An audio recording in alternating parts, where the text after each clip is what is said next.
રાજ્યમાં પ્રચંડ ગરમી અને હીટવેવનો પ્રકોપ જોવા મળી રહ્યો છે। આરોગ્ય વિભાગે નવી માર્ગદર્શિકા જાહેર કરી છે। બપોરે બિનજરૂરી બહાર નીકળવાનું ટાળવા માટેની અપીલ કરાઈ છે। પૂરતા પ્રમાણમાં પાણી અને પ્રવાહી પીવાનું, હોસ્પિટલમાં ખાસ હીટ સ્ટ્રોક વોર્ડ તૈયાર કરવામાં આવ્યા છે। અગ્નિ સુરક્ષા અંગે હોસ્પિટલોને પણ વિશેષ સૂચના આપવામાં આવી છે।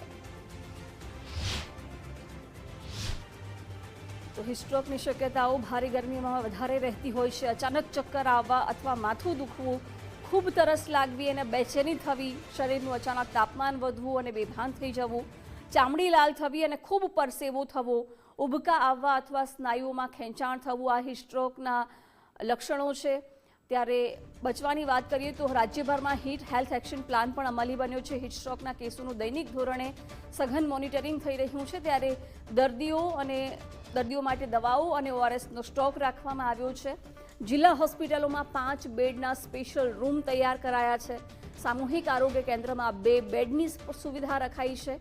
હોસ્પિટલોમાં ફાયર અને ઇલેક્ટ્રિક ઓડિટના પણ આદેશ આપવામાં આવ્યા છે।